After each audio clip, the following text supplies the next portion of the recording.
Bonjour à tous, chers amis, pour cette nouvelle émission.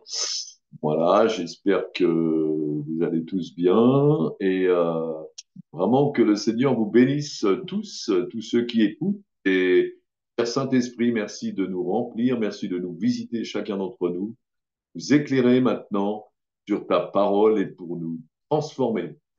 Alors, ce qu'on va partager aujourd'hui, c'est le thème, c'est un peu le mariage, c'est l'habit de noces.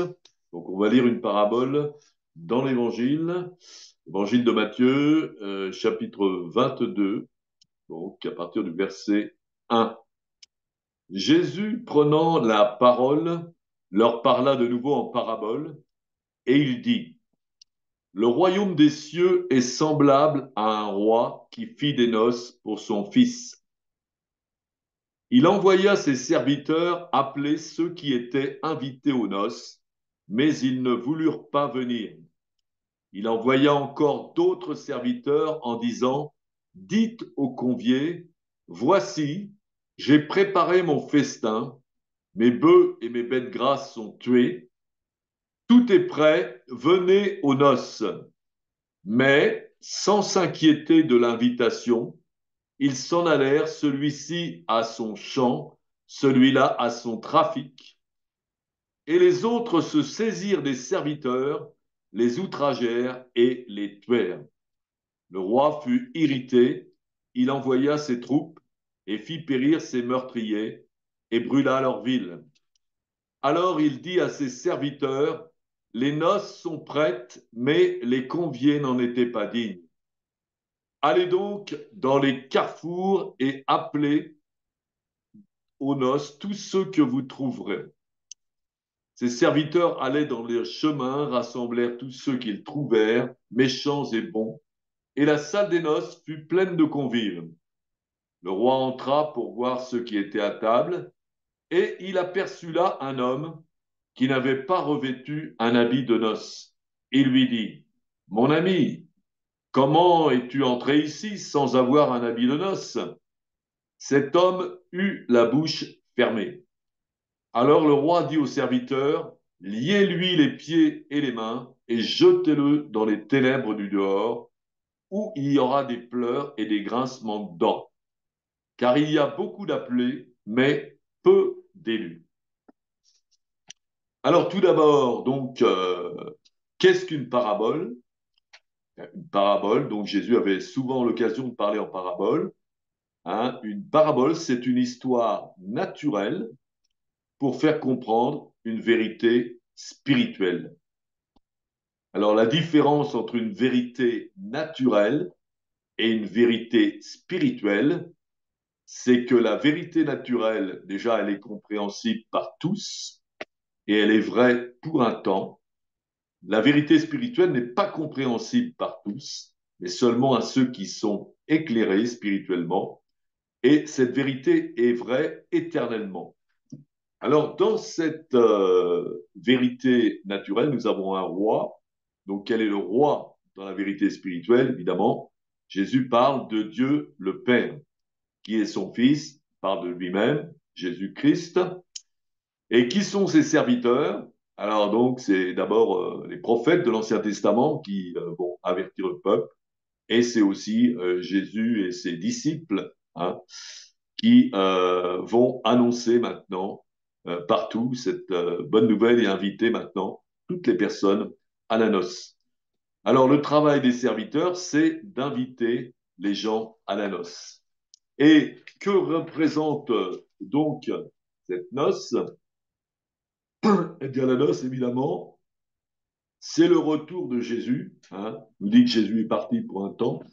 Il va revenir, donc comme c'est annoncé dans la Bible, et il va donc accueillir tous ses invités. On parle évidemment de l'enlèvement de l'Église, comme c'est expliqué dans 1 Thessaloniciens 4.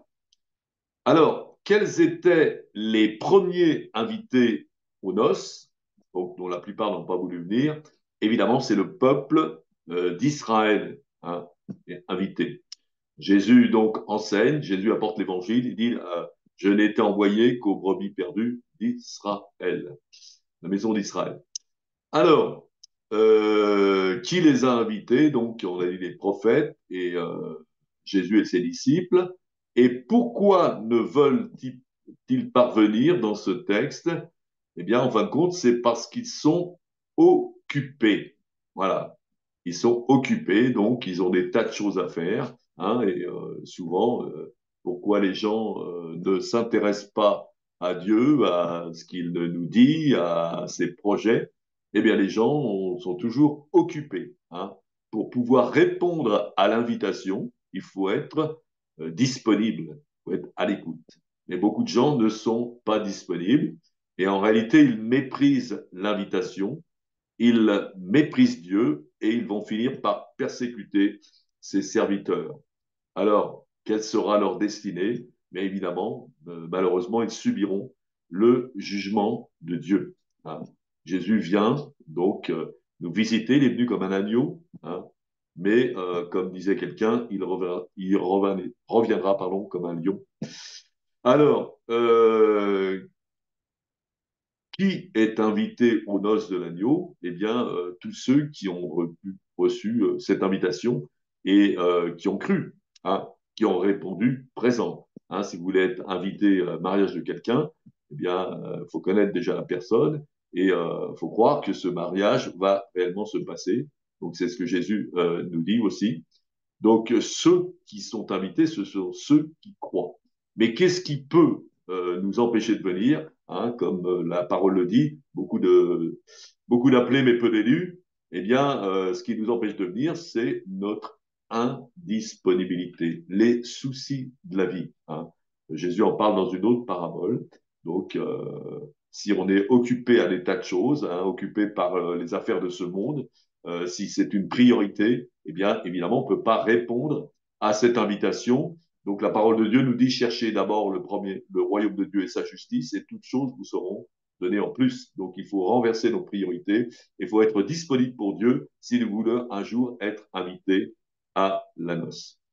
Alors, ceux qui peuvent venir, ce sont ceux qui ont donné leur vie à Jésus, leur temps, leur projet. Nous devons donc avant tout chercher le royaume de Dieu dans notre vie. Nous devons être disponibles, abandonner ses propres projets, sa propre vision, hein, pour être à l'écoute de Dieu et lui obéir et faire ce qu'il nous dit.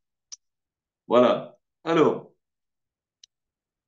combien de gens qu'on rencontre, à qui on annonce l'évangile, nous dit, ben, j'ai pas le temps. Hein. Voilà. Mais en fin de compte, cette invitation nous est adressée à tous. Et est-ce qu'une fois entré dans la salle des noces, c'est gagné, hein, d'après le texte de la parabole? Eh bien, c'est pas gagné parce qu'en fin de compte, il y a une inspection, je dirais, hein, peut-être correspondre au tribunal de Christ. Nous devons être revêtus d'un habit de noces. Alors, que représente cet habit de noces? Eh bien, l'habit de noces, donc dans le sens spirituel, c'est un habit, c'est un bel habit, hein, un habit de noces, c'est un habit neuf en général, c'est un habit sans tache, euh, une vie purifiée du péché, hein, ce qui peut faire des taches sur notre habit, c'est le péché, bien sûr, et c'est un habit aussi, une vie revêtue de fin lin. Donc, dans Éphésiens 5, 27, il est dit donc que Dieu cherche à faire paraître devant lui cette Église glorieuse, sans tache ni ride, ni rien de semblable, mais sainte et irrépréhensible. Voilà, et dans Apocalypse 19, 8, il lui a été donné de se revêtir d'un fin lin éclatant, pur. Alors, qu'est-ce que c'est que ce fin lin? Eh bien, ce fin lin, ce sont les œuvres justes des saints. Et nous l'avons vu dans un autre partage, les œuvres justes, ce ne sont pas des œuvres qu'on fait euh, de notre propre inspiration pour servir Dieu ou des bonnes œuvres qu'on pourrait faire, mais ce sont les œuvres, on en a parlé, les œuvres qui ont été préparées d'avance, les œuvres que Dieu nous donne à faire. Jésus lui-même, quand il est venu sur la terre, il est dit, je ne fais rien de moi-même, je fais ce que le Père me montre et je dis ce que le Père me dit. Donc nous devons avoir cette relation avec Dieu, avec le Saint-Esprit, pour pouvoir entrer dans ces œuvres préparées d'avance, dont on a déjà parlé. Alors, le Falin, donc, on a vu que ce sont les œuvres justes des saints. Voilà. Nous devons donc abandonner nos propres œuvres pour faire les œuvres de Dieu. Hein. Nous n'avons pas à travailler pour Dieu, mais à travailler avec Dieu. C'est totalement différent. Donc, pour travailler avec Dieu, il faut être disponible, il faut être à son écoute. Il faut chercher maintenant, dans la relation avec lui, il faut chercher à écouter sa voix, à entendre sa voix et à faire ce qu'il nous demande de faire. Hein, beaucoup de gens qui sont chrétiens, des fois, font des tas de choses que Dieu ne leur a pas demandé. Hein, et donc, ça n'a aucune valeur. Donc, il faut vraiment discerner quelles sont ces œuvres. Alors, pour être prêt, donc pour les noces, eh bien, il faut pratiquer, donc, premièrement, les œuvres préparées d'avance, hein, ce qu'on a déjà vu, et aussi de rechercher donc à être délivré de toutes nos tâches. C'est ce qu'on appelle la sanctification. Si on lit par exemple Apocalypse 12, verset 11, il est écrit, ils l'ont vaincu à cause du sang de l'agneau et à cause de la parole de leur témoignage, et ils n'ont pas aimé leur vie jusqu'à craindre la mort. Donc, qui doit-on vaincre, hein? Alors, dans ce passage, celui qu'on doit vaincre, c'est le diable, évidemment. Le diable qui va tout faire pour nous disqualifier, pour nous empêcher d'être présents à ces noces de l'agneau et pour nous entraîner vraiment dans les ténèbres pour l'éternité. Donc, on doit vaincre le diable. Le chrétien, c'est quelqu'un qui doit vaincre le diable. Alors, dans ce passage, je rappelle ce verset, ils l'ont vaincu à cause du sang de l'agneau et à cause de la parole de leur témoignage, et ils n'ont pas aimé leur vie jusqu'à craindre la mort. Donc, dans ce passage, il y a trois éléments qui nous permettent de vaincre. Il y a d'abord le sang de l'agneau, hein, et le sang de l'agneau, c'est le sang de Jésus qui a été versé sur la croix. Pourquoi le sang a été versé? Il a été versé pour nous purifier du péché. Donc le sang de l'agneau a à voir avec la sanctification. On trouve ce verset dans 1 Jean 1,7. Mais si nous marchons dans la lumière, comme il est lui-même dans la lumière, nous sommes mutuellement en communion et le sang de Jésus, nous, son Fils, nous purifie de tout péché. Il s'agit de marcher dans la lumière, c'est-à-dire en relation avec Dieu, hein, donc dans une relation pure avec Dieu et en relation aussi avec nos frères et sœurs, hein, d'aimer Dieu, d'aimer aussi nos frères et sœurs, comme ça que nous marchons dans la lumière et dans la vérité. Donc, nous pouvons vaincre par le sang de l'agneau, hein, donc en pratiquant, vraiment, en croyant dans le sang de l'agneau, dans sa puissance de purification. Nous vaincrons également par notre témoignage. Le témoignage, donc quand on témoigne à quelqu'un, évidemment, ce sont aussi, on a vu en général les œuvres préparées d'avance. Dieu nous appelle à annoncer la bonne nouvelle à toute la création, à parler à tout le monde, à témoigner à tout le monde de ce que Christ a fait dans nos vies pour que eux aussi puissent être sauvés. Voilà. Et donc, nous sommes les témoins, des témoins par excellence. C'est ce que Jésus, d'ailleurs, va dire à ses disciples juste avant de partir pour le ciel. Il leur dit, vous recevrez une puissance, le Saint-Esprit survenant sur vous, et vous serez mes témoins. Jérusalem, dans toute la Judée, dans la Samarie et jusqu'à l'extrémité de la terre. Donc, on peut vaincre le diable par notre témoignage. Hein. Et troisième chose, donc ils n'ont pas aimé leur vie jusqu'à craindre la mort. Donc Jésus a dit aussi, celui qui voudra sauver sa vie la perdra, celui qui perdra sa vie pour moi la gagnera. Donc si nous aimons notre vie, si nous voulons sauver notre vie, eh bien nous sommes disqualifiés. Là, encore une fois, il faut être disponible pour Dieu, chercher son royaume. Donc première chose, sanctification, se purifier du péché. Deuxième chose, le témoignage, témoigner maintenant de sa foi autour de nous. Et troisième chose, être disponible pour pouvoir donner sa vie à Christ et faire sa volonté. Alors, on va parler maintenant, on a déjà parlé des œuvres préparées d'avance dans un autre partage. On va parler maintenant de la sanctification. Donc, qu'est-ce que c'est que la sanctification? Il nous est dit que sans la sanctification, personne ne pourra voir le Seigneur. Hein, donc, que je dis souvent, donc, personne ne peut montrer au ciel avec ses péchés. Il faut régler le problème avant. Donc, la sanctification, c'est régler le problème du péché. Alors, premièrement, qui nous a délivrés du péché? C'est Jésus. Hein, il est dit que Jésus a été envoyé pour nous délivrer du péché et de ses conséquences éternelles. Est-ce que quand on est chrétien, quand on croit à Jésus, on ne pêche plus? Eh bien, malheureusement, si. Hein. On est délivré du péché par Jésus, mais ça nous arrive encore de pécher. On n'est pas devenu parfait parce qu'on a cru en Jésus. Donc, Jésus a fait son travail, mais nous avons aussi un travail à faire. Hein. D'ailleurs, c'est Jean qui nous dit, si nous disons que nous n'avons pas de péché, nous nous séduisons nous-mêmes et la vérité n'est pas en nous. Donc, nous croyons en Jésus, mais malheureusement, nous péchons toujours. Hein.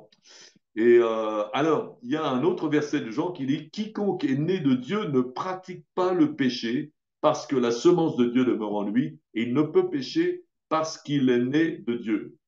Donc apparemment, il y a un verset qui contredit ce qu'on vient de dire, hein, mais en réalité, il faut distinguer, c'est-à-dire qu'il faut distinguer le fait de pratiquer le péché et le fait de occasionnellement pécher. Hein. On peut pratiquer le péché, c'est-à-dire que bon, c'est comme vous pratiquez un sport, c'est vous qui le faites. Vous choisissez de pratiquer un sport et vous le faites tous les jours. Voilà. Mais le péché, on peut choisir de pratiquer le péché. Ça, c'est notre choix.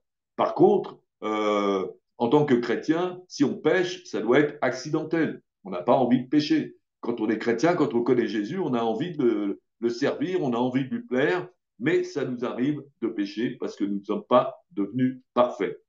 Voilà. Donc, parce que la parole de Dieu nous dit aussi, si nous péchons volontairement après avoir reçu la connaissance de la vérité, il ne reste plus de sacrifice pour les péchés.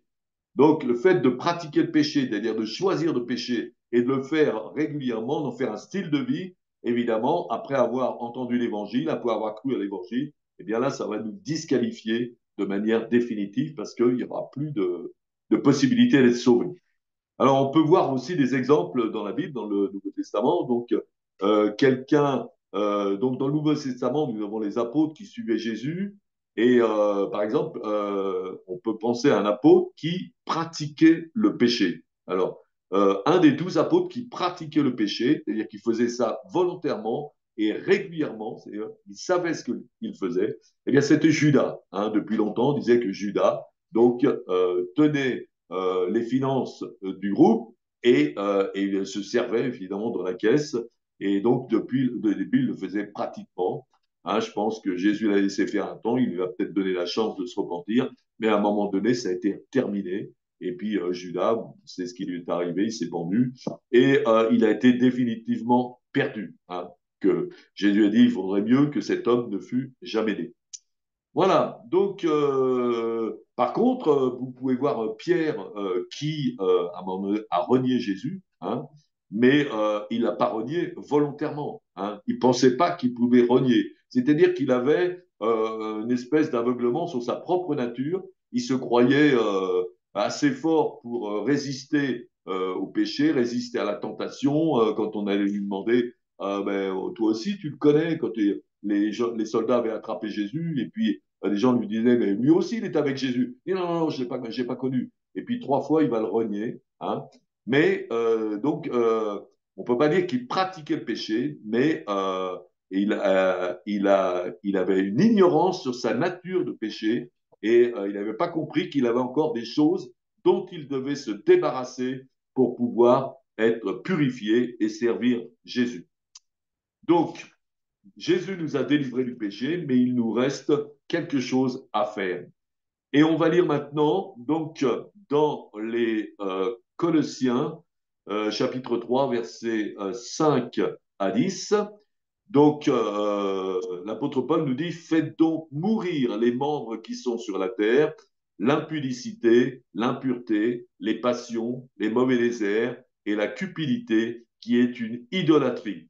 C'est à cause de ces choses que la colère de Dieu vient sur les fils de la rébellion, parmi lesquels vous marchiez autrefois, lorsque vous viviez dans ces péchés. Mais maintenant, renoncez à ces choses, à la colère, à l'animosité, à la méchanceté, à la calomnie, aux paroles déshonnêtes, qui pourraient sortir de votre bouche. Ne mentez pas les uns aux autres, vous étant dépouillés du vieil homme et de ses œuvres, ayant revêtu l'homme nouveau qui se renouvelle dans la connaissance selon l'image de celui qui a créé. Voilà, comme nous sommes devenus chrétiens, quand nous avons cru en Jésus et que nous sommes engagés avec lui, nous sommes nés de nouveau. Nous sommes devenus une nouvelle personne et nous avons donc la puissance de résister au péché. Donc, et c'est ça notre travail, hein. Nous avons la puissance de résister au péché pour en être totalement débarrassés. Alors, Paul mentionne, par exemple, en premier, l'impudicité. Alors, qu'est-ce que c'est que l'impudicité? Donc, on trouve cette définition dans le Larousse. Caractère, comportement d'une personne qui transgresse sciemment et sans honte les convenances sociales en matière de sexualité. Voilà. Donc, on pourrait voir, par exemple, l'homosexualité, entre autres, voilà, qui sont des choses qu'on fait sciemment et quelque part, on est fier de le faire. Voilà, et ça, évidemment, nous devons être purifiés de ces choses-là si nous voulons croire en Jésus, marcher avec lui et hériter un jour de la vie éternelle. Donc, il y a l'impureté aussi. L'impureté, c'est quoi? C'est l'immoralité, la débauche, la dépravation, l'impudicité, la luxure, l'obscénité, le péché, enfin, tout ça dans son sens. Donc, toutes choses qui sont impures. Et le fait, la pureté, par exemple, ça a un rapport avec un cœur entier. Par exemple, quand on dit en chimie un corps pur, c'est un corps sans mélange. C'est un corps qui a par exemple, si c'est de l'or pur, mais il n'y a que de l'or, il n'y a pas de mélange. Voilà. Et dans notre cœur, c'est pareil, il ne doit pas y avoir de mélange. Si notre cœur doit être tout entier à Jésus, hein. On ne peut pas prier Dieu, Jésus, prier en même temps Marie, prier en même temps les saints. Non, il nous faut un cœur pur. Sinon, c'est un cœur impur. Et Dieu ne peut pas accepter un cœur impur. Il faut nous débarrasser de cette impureté. Voilà, il y a aussi les passions qui sont mentionnées. Donc la passion, c'est quoi? Eh bien, la passion, c'est quelque chose qu'on aime et qui prend tout notre temps. Ça peut être la passion du foot, la passion de la musique, du sport, du cinéma, enfin des tas de choses comme ça. On peut être passionné par une personne, etc. Et ça prend tout notre temps. C'est-à-dire qu'on met cette personne en premier et ça passe avant Dieu. À ce moment-là, on n'est pas disponible pour Dieu. Nous devons aussi nous débarrasser des passions, hein, qui sont fréquentes. Voilà. Voilà, donc les mauvais désirs. Alors désirer les choses. Il y a des gens qui désirent des tas de choses, qui désirent la femme des autres, qui désirent le bien des autres, qui désirent l'argent, etc. Et tout ça, c'est ce que dit Jésus. On ne peut pas servir de maître, hein. Ou vous servez Dieu, ou vous servez l'argent, mais on ne peut pas faire les deux en même temps. Voilà. Donc ces passions donc nous rendent complètement fermés. Enfin, nous sommes complètement, je trouve, bon, mais voilà. Nous sommes indisponibles, pardon, excusez-moi. Donc, alors, il y a la cupidité. La cupidité, c'est désirer des tas de choses, c'est être attaché aux biens matériels, être attaché à l'argent, des tas de choses comme ça, mettre ça en premier. Et ça, donc, on nous dit que c'est de l'idolâtrie, hein. Donc, on aime les choses plus que Dieu. Voilà. Donc, ça, c'est un péché dont nous devons être débarrassés, hein. Parce que le premier commandement, c'est tu aimeras le Seigneur ton Dieu de tout ton cœur, toute ton âme, ta force. Voilà donc ce qu'il nous faut faire. Voilà, et donc il nous dit aussi de renoncer à toutes ces choses, à la colère, l'animosité, la méchanceté, la calomnie, paroles déshonnêtes. Ne mentez pas les uns aux autres. Voilà. Donc nous devons aussi purifier notre langage, purifier notre comportement, être maître de nous, hein, pouvoir avoir la maîtrise de soi et pouvoir résister au péché, colère. Bon, c'est fréquent, on est chrétien, on peut se mettre en colère, tout ça. Mais à ce moment-là, donc, nous devons résister à cette colère et pouvoir triompher et afin que notre caractère soit complètement transformé. Alors, comment se sanctifier? Eh bien, c'est d'abord un travail de l'esprit. C'est grâce au Saint-Esprit, nous pouvons nous sanctifier, hein, parce que nous n'avons pas toujours conscience de notre péché, et le Saint-Esprit va nous donner une force aussi pour résister. Hein. Et ça veut dire que quand on aime Dieu, eh bien, on recherche sa présence, on recherche la communion avec le Saint-Esprit, et le Saint-Esprit pourra lui-même nous révéler qu'est-ce qui bloque, de quoi devons-nous débarrasser. On ne le sait pas toujours, hein, surtout la plupart du temps, bah, bah non, j'ai rien fait, moi j'ai ma conscience pour moi, mais quand on gratte un peu, il y a plein de choses dans notre conscience dont nous devons nous débarrasser. Je peux prendre cet exemple aussi avec le roi David dans l'Ancien Testament, qui avait donc pris la femme de son guerrier et qui avait envoyé son guerrier à la mort pour pouvoir donc prendre sa femme parce qu'il se trouvait que cette femme était enceinte et il a voulu cacher son adultère et c'est comme ça qu'il a commis un crime. Et puis il n'avait pas trop de conscience de ce qu'il avait fait, il était roi, il pouvait tout faire. Il a fallu qu'un prophète vienne et l'éclairer, prophète rempli du Saint-Esprit qui lui a dit, bon, ce que tu as fait là, c'est terrible. Hein. Et à ce moment-là, donc, David a pu se repentir. Avant, il ne le faisait pas. Donc, nous devons chercher cette communion avec Dieu. Hein, ce que nous dit le psaume 139, versets 23-24. Sonde-moi, ô Dieu, et connais mon cœur. Éprouve-moi et connais mes pensées. Regarde si je suis sur une mauvaise voie et conduis-moi sur la voie de l'éternité. Voilà. Donc, dans la présence de Dieu, bien Dieu sonde notre cœur et nous montre tout ce qui va pas bien. À ce moment-là, qu'est-ce que nous devons faire, hein? Nous devons confesser nos péchés. C'est pas Dieu qui va confesser notre péché à notre place, pas Saint-Esprit non plus. C'est à nous de confesser nos péchés. Hein, comme il est dit, si nous confessons nos péchés, il est fidèle et juste pour nous les pardonner et nous purifier de toute iniquité. Alors, on peut confesser son péché directement à Dieu ou aussi des fois les uns aux autres. Hein. Quelquefois, ça aide de pouvoir confesser à des gens dans lesquels on a confiance. Hein. C'est Jacques qui nous dit confessez donc vos péchés les uns aux autres et priez pour les uns pour les autres afin que vous soyez guéris. Voilà, parce que quelquefois le péché peut empêcher Dieu de nous bénir, peut empêcher la guérison, peut empêcher des tas de choses. Voilà, et on peut aussi, quelquefois, il faut aller plus loin parce que confesser un péché, ça ne suffit pas. Quelquefois, on pêche, mais c'est plus fort que nous, ça recommence toujours, et on est comme prisonnier du péché. Qu'est-ce qui se passe dans ces cas-là? Hein, donc, il y a un proverbe latin qui dit errare humanum est et perseverare diabolicum, c'est-à-dire se tromper est humain, mais le faire sans arrêt, c'est diabolique. Et en fin de compte, il se peut que nous avons l'influence d'un démon dans notre vie, ça arrive, et nous devons en être libérés. Hein. Donc, c'est une chose de se repentir, on se met en colère, mais comme on se met en colère souvent, eh bien, Seigneur, je te demande pardon maintenant, mais maintenant, on peut demander à un frère ou à quelqu'un de prier pour nous, ou de dire maintenant, esprit de colère maintenant qui s'est installé en moi, qui vient là constamment, eh bien, je prends autorité contre toi au nom de Jésus et je t'ordonne maintenant de sortir complètement de ma vie. Voilà. Ça peut être aussi la dépression. Hein. Pardon, Seigneur, d'être en dépression, de ne pas avoir confiance en toi. Dépression, c'est un manque de confiance en Dieu. On a des idées noires, on croit des idées noires.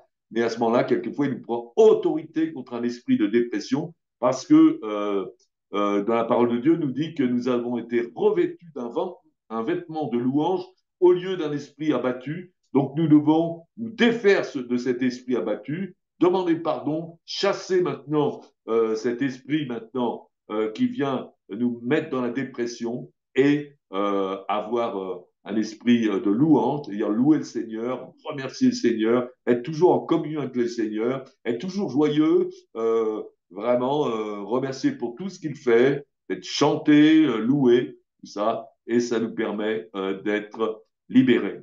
Voilà. Et quelquefois, nous avons besoin de plus que ça, de passer une période de jeûne.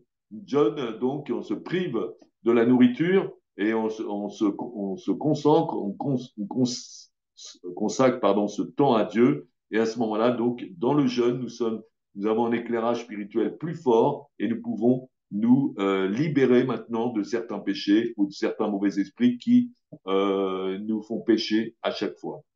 Voilà. Donc, Jésus nous a donné une nouvelle nature, hein, qui nous a permis d'être libérés du péché et du diable.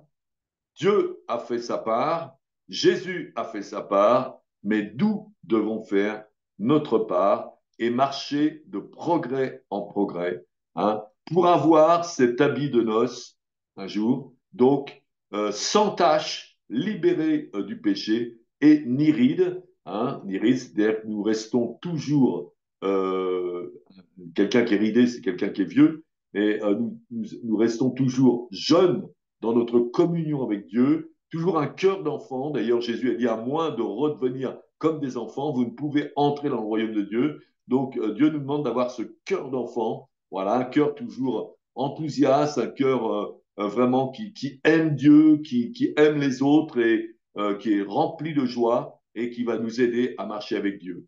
Deux choses, voilà. Donc, je rappelle, donc, nous purifier du péché, hein, comme on vient de le dire, euh, travailler aux œuvres que Dieu nous demande à faire. Voilà. Ça aussi, ça nous rend joyeux, ça nous remplit de joie. Témoigner à son prochain, apporter l'évangile autour de nous, c'est quelque chose qui nous remplit de joie et qui va nous éviter de pécher parce que on sait que le péché, ça peut être un frein, justement, ça peut nous empêcher d'annoncer l'évangile, mais quand on en est libéré maintenant, c'est beaucoup plus facile, on a beaucoup plus d'assurance pour parler aux autres. Voilà, et être toujours disponible pour pouvoir marcher avec Dieu. Ça, la vie du chrétien. Si nous voulons être acceptés dans la salle des noces et vraiment reçus par le Seigneur, pour ne nous mettre pas dehors à cause d'un vêtement de noces que nous n'aurions pas. Donc, c'est ça la vie chrétienne. La vie chrétienne, ça consiste à revêtir, à se préparer pour les noces de l'agneau, à revêtir la noce de Dieu, la, la, à revêtir l'habit de noces pour être un jour donc accepté pour l'éternité avec Jésus. Voilà, soyez bénis et bonne pratique surtout, c'est ça qui est le plus important. Hein. Ça ne sert à rien d'entendre quelque chose si on ne le met pas en pratique. Donc la parole de Dieu, il faut l'entendre, mais il faut surtout le mettre en pratique, c'est ça qui va nous transformer. Soyez bénis, voilà, et à bientôt à la prochaine fois au nom de Jésus. Amen.